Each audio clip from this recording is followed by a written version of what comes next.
Hi, I'm Claire from Mutleys, and I thought it'd be a really nice idea to send you just a quick presentation so you know what to expect when you turn up for training with us.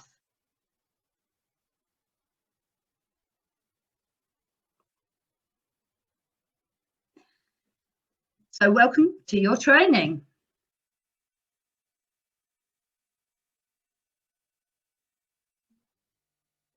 So this is a quick video about how to find us. You'll have to excuse the hair and my filming. You can see why I'm a dog trainer and not a film producer.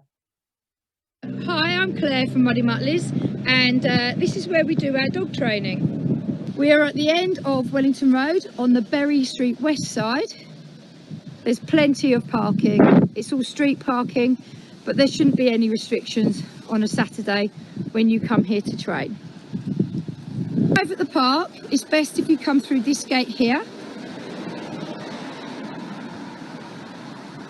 These are the toilets, and you'll notice a wall that runs down the left-hand side of the park towards the children's play area.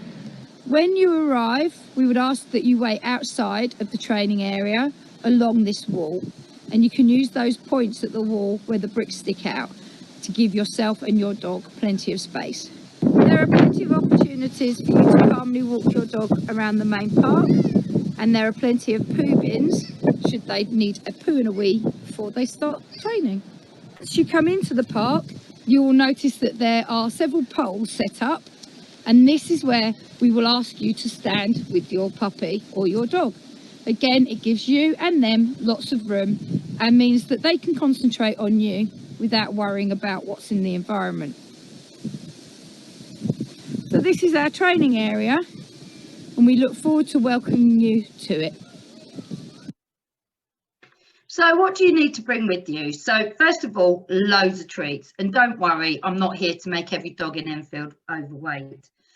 Treats are part of their nutritional and their calories per day. So you could always reduce the amount of food that you're feeding them from the bowl. If they're on kibble, maybe mix some of that in with lots of other nice little half pea-sized treats, so like sausages, Sainsbury's sausages, goat's cheese. This is just normal cheese here.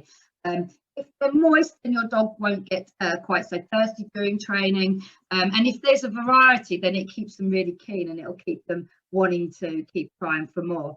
You'll see in this, this is a big pot. This is for lots of dogs, not just one. So this will be coming to training for you on Saturday. And you'll see that Claire's cutting it into much, much smaller bits. You just want teeny little, as I said, half pea sized. And I would recommend that you get a training pouch, because sometimes the rustling of a bag can be a bit of a distraction to our dogs, and we want them to know that the treat comes after the behaviour and that they don't do the behaviour just because the treat's there. Also, you want to have both your hands free, so make sure that you look at a really nice training pouch for your training.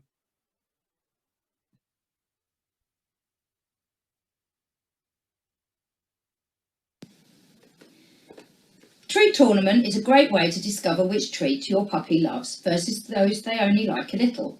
Their preferences might surprise you. To start, have a selection of treats prepared.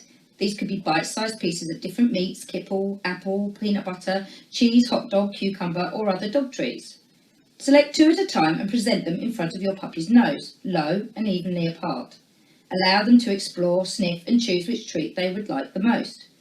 When they've made their decision, remove the other treat and select another pair for the next round. Continue in this way until you know which treats your puppy likes the most and which they have left until the end. You can do this multiple times with different pairings to find out which treats are their ultimate favourites. Their preferences may vary at different times of the day or in different locations. Always make sure you have a selection of your puppy's favourite treats to train with in addition to their normal food. Happy training! So what else do you need to bring? So you'll need a harness.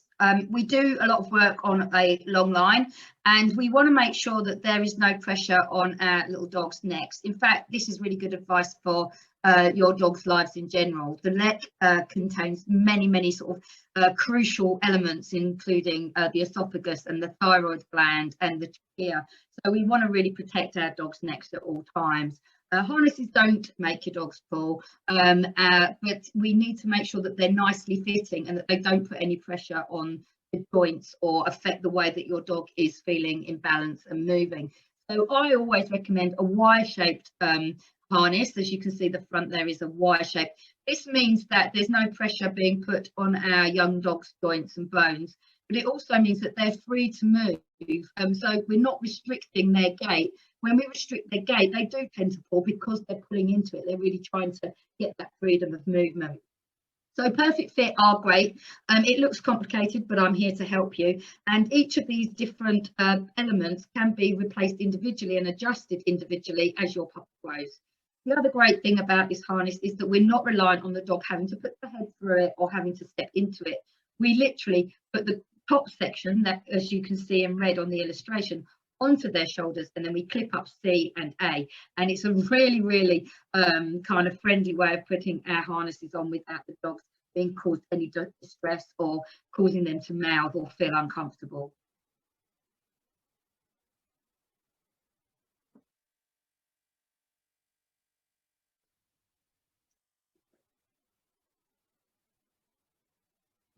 It's important that you take the time to introduce your puppy to their harness properly. Don't rush into putting it on, as this could cause your puppy to become frightened and try to avoid you when you reach for the harness. Instead, you need to go at your puppy's pace. Start by lying the harness on the floor and feeding your puppy treats around it. Next, you can begin to lure your puppy so that they put their head into the harness. Continuously feed them throughout.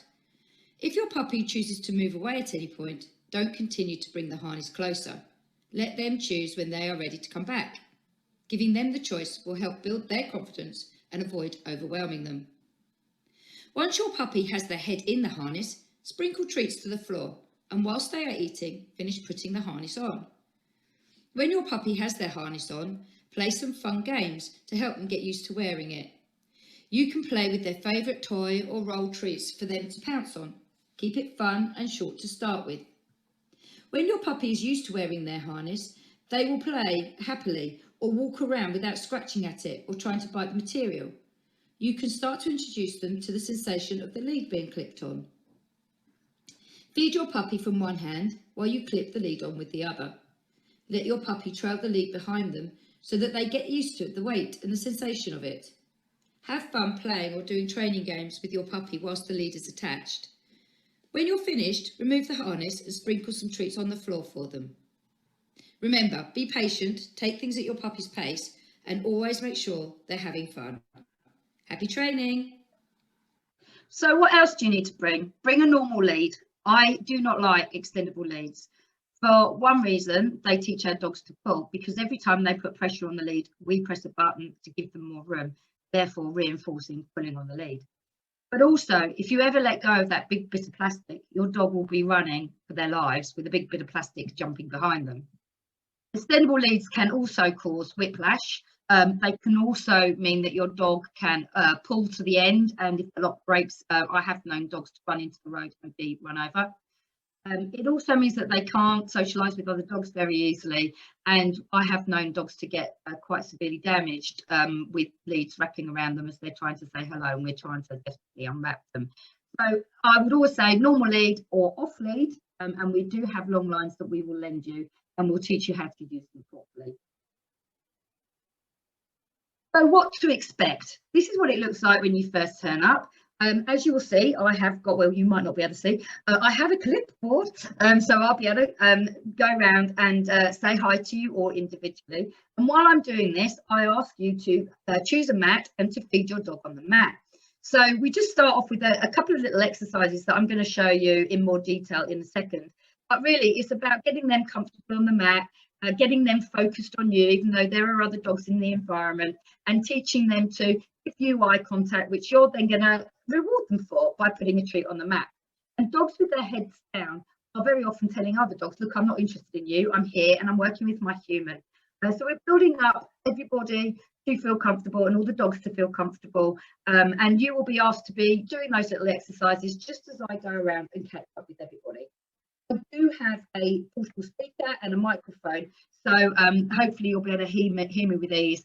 But if you need any more space or your dog needs any more space, then we'll be able to do that for you.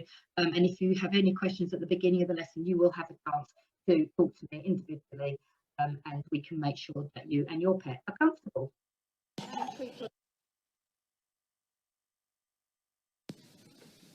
How puppies learn. Puppies learn in two main ways, by association and through consequence. The first, learning by association, is always happening. Every moment of the day your puppy is linking how they are feeling with what they are experiencing in their environment. If they feel happy and safe, they will form positive associations to the things around them.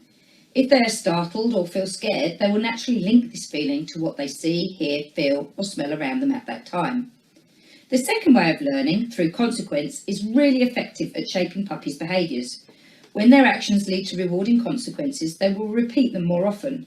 An example might be your puppy sitting in front of you and you reaching down to pet them. If your puppy loves interacting with you, they are likely to come and sit in front of you again. If instead the consequence is something your puppy dislikes, they will be less likely to do that behaviour again. Perhaps they jumped up on the countertop and slipped on a tea towel, spooking themselves. Your puppy may be less likely to jump up again, but there is always fallout for unpleasant consequences. Remember, learning by association is always happening, so in this example your puppy might not jump up on the countertop, but they may also become wary of going into the kitchen or develop concern with slippery surfaces as a result. This is why it is important not to resort to punishing your puppy if they're doing things you don't want them to do.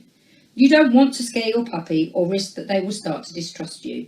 Your relationship is the most important thing in the world. Instead, in training, you're going to help your puppy learn what you'd like them to do by rewarding everything you like, setting up their environment so that they can make good choices, and if they make a mistake, direct them to what you'd like them to do instead, and put an action plan together to ensure that they can't make that same mistake again. Happy training! So these are things that you can practice. This is the most basic thing and is brilliant for your recall. Picture this. Every time I say your name, I give you £50. Are you going to run away from me or are you going to run to me? So this is a really, really easy, fundamental part of all of our dog training. So here, I'm just saying his name and I'm giving him a treat. I'm not expecting any behaviour. Whenever he looks at me, I'm going to give him a treat. I'm just going to say his name and give him a treat. So I'm associating the sound of his name with good stuff coming from me. So we're building up that classical Pavlovian association with the sound of his name means that good stuff comes from me, and that in turn makes him feel really good about that sound. A marker is a distinct sound that is used to pinpoint desirable actions that your puppy offers during training sessions. The marker identifies to your puppy exactly when they are doing the right thing and predicts the arrival of a reward. Puppies will repeat behaviours that are rewarded and lessen behaviours that offer no benefit. They start to think about what they were doing at the time of the marker and offer the same behaviour again. This way of teaching is empowering for your puppy as it encourages them to think for themselves and happily try new behaviours. It builds problem-solving skills and helps your puppy to develop a better understanding of what works and doesn't work in the world around them. Once your puppy knows the cue for a final behaviour, you don't need to continue to use it for that behaviour. Markers can be a short word that you don't say in everyday life, or you can use a clicker. Before you start to train with your marker, be sure to practice a few sessions on your own without your puppy so you can work on the mechanics of using a clicker, saying a marker word and delivering a treat. You want to practice your timing so that your marker happens at exactly the right moment. Think of it like the shutter on your camera. You want to take a picture that will show the perfect behaviour. Too soon and your puppy hasn't done it yet. Too late and your puppy is doing something else. Practice your timing by marking cars of a certain colour that pass by, or when a certain word is said in your TV show. Next, you need to teach your puppy what the marker sound means. You are going to say your marker word, click, and then deliver a treat to your puppy's mouth right away. Repeat the sequence over and over for about 20 repetitions. Some puppies may initially be startled by the strange sound of a clicker, so if you are using a clicker, muffle the sound a little by holding it behind your back to begin with. When your puppy is getting the idea, you will notice that they get excited when they hear the marker or even start to look at your treat hand when they hear the sound. This is great and it means you can start to use it in training. Simply wait for your puppy to offer something desirable like eye contact, and immediately mark and reward. Puppies understand cause and effect very quickly. Before long, your puppy will volunteer all sorts of behaviours in an attempt to get you to mark and reward.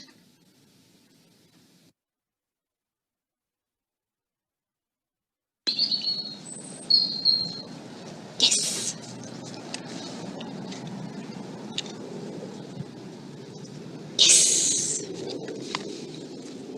Yes. Yes. Yeah.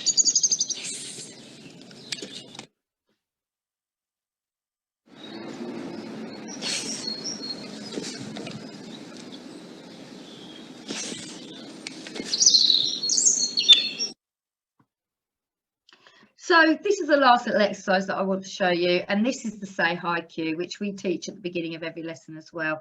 I like to think that people and other dogs in the environment should be a cue for you and a cue eventually for your dog to check in with you, so that they don't go bowling up to everybody and getting themselves into trouble. But I'll leave it to the video to explain more. Say hi cue is a great way of keeping your dog safe. People and dogs in your environment should be a cue for you to recall your dog and feed them at your feet to keep forepaws on the floor. Use their name to get their attention, or simply mark and reward their eye contact. If you decide that it is somebody that your dog can say hello to safely, then use your treat to your dog's nose and use a visual and a verbal cue to say hi to that person. Practice so that that person then feeds them at their feet, again to keep forepaws on the floor. Then recall your dog away before they have a chance to jump up. If you practice this with family members and people that you know, it soon becomes a habit for your dog to approach people only on cue, or to see other people in the environment, and that can be a cue for them to check in with you. Practice this often and be consistent. You can also do this when they're off lead. Other dogs and people in their environment should be a cue for them to check in with you and ask if it's okay to say hi. Say hi. And that's it, guys. I hope that's been useful, and I cannot wait to see you at Muddy Mutleys training. Remember, we're here if you need us, and if you've got any questions, please don't hesitate to let us know. Take care and see you soon.